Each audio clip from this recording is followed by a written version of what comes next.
PNP made an unannounced inspection of fireworks stalls in Bocaue, Bulacan on Friday. Lorraine Mata has the report. Chief Superintendent Raul Petrasanta of Philippine National Police Firearms Explosives Office led the inspection of every fireworks stalls in Bocaue, Bulacan Friday to check for permits, ensuring all fireworks sold were legal and approved by the office. The stores have successfully presented their papers. However, some products were still confiscated due to the absence of the manufacturer's permit, as well as the pyrotechnic products which are not allowed for civilians' use. The said stores with products who failed to meet their standards were all given a warning. Tinitingnan namin yung mga paputok na malalaki, especially yung mga fireworks na pyrotechnics, na oversize. Kasi yung 3-inch pataas, dapat yun, bawal ibenta sa civilian. Kasi ang dapat gumagamit nun is yung mga licensed pyrotechnicians. So, alam naman nila na yung dapat less than 3 inches yung laki para maibenta sa mga mamamayan. According to Petrasanta, stores that would not manage to show documents would be immediately shut down, adding that the confiscated items would be brought back to the PNP camp to be destroyed. Other illegal firecrackers include Coke and Can, Goodbye Philippines, Piccolo, Super Lolo, Plapla, Kabasi, Quinton Bomb, and Bin Laden. Meantime, prices of fireworks in Bocaue did not increase this week. Platinum 16 shots premium fireworks still cost 650 pesos, while the regular costs 500 pesos. Fountains range from 25 pesos to 75 pesos. One of the most expensive was a 10,000 round of sawa, which cost 3,000 pesos, while the Mabuhay Ordinary cost 10 pesos. 5-star, 5 colors, and Victory Lights all cost 100 pesos per 3 bundles. And the Trumpillo Giant and Quitis cost 75 pesos and 300 pesos per bundle respectively. Also, a price increase is expected within this week as the New Year draws near. Pwede pa mo magtaas, pero siyempre the nearer na yung natin, yung 31 natin, yun, posibleng tumaas siya. For GNN, Lorraine Mata, News Force. Metro Manila Police were keeping tabs on drinking liquor in the streets to ensure a safe welcome to the new year. According to the Metro Manila Police, their record has shown various fights and violent incidents that had happened due to street drinking sprees. Police Director Superintendent Leonardo Espina meantime noted that he already ordered his men to investigate people who has been drinking alcohol in the streets.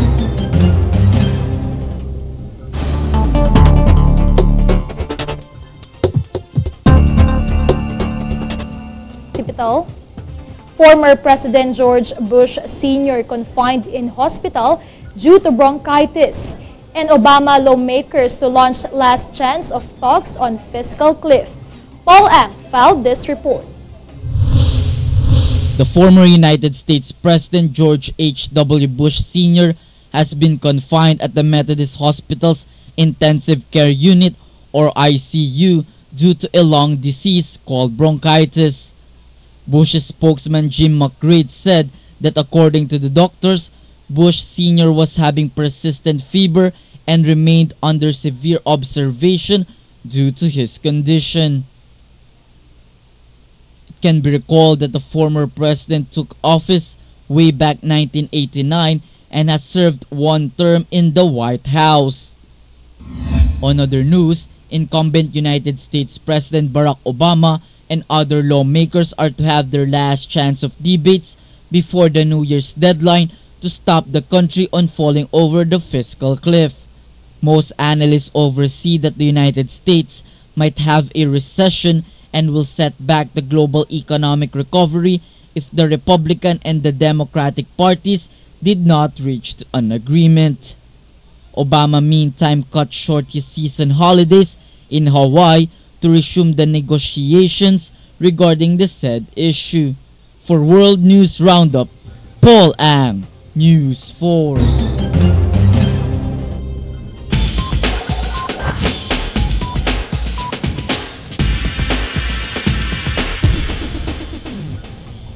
Hollywood actress Kate Winslet ties the knot for the third time, and Taylor Swift's Red tops Billboard chart after strong sales during the holiday season. Rach Marquez with more of those entertainment stories. Oscar-winning actress Kate Winslet ties the knot for the third time with Ned Rock and Roll in front of her 2 children and a small number of friends in a secret wedding held in New York. Winslet's husband Rock and Roll, who changed his name from Abel Smith, is reportedly the nephew of Sir Richard Branson. The couple's marriage plans has been kept a closely guarded secret after their engagement in summer. Winslet was reportedly given away by her Titanic co-star Leonardo DiCaprio in the private ceremony.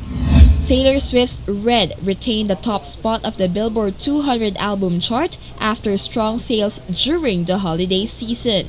According to the figures of Nielsen SoundScan, Swift's album sold 250,000 copies last week ahead of the holidays. Meantime, T.I.'s album Trouble Man, Heavy Is the Head came in at number 2 after selling 178 copies. Reporting for Entertainment News, Rach Marquez, News Force. The Philippines on Friday reiterated its calls for respect to its maritime domains in the West Philippine Sea, saying that it strongly objects to Chinese patrol of these areas.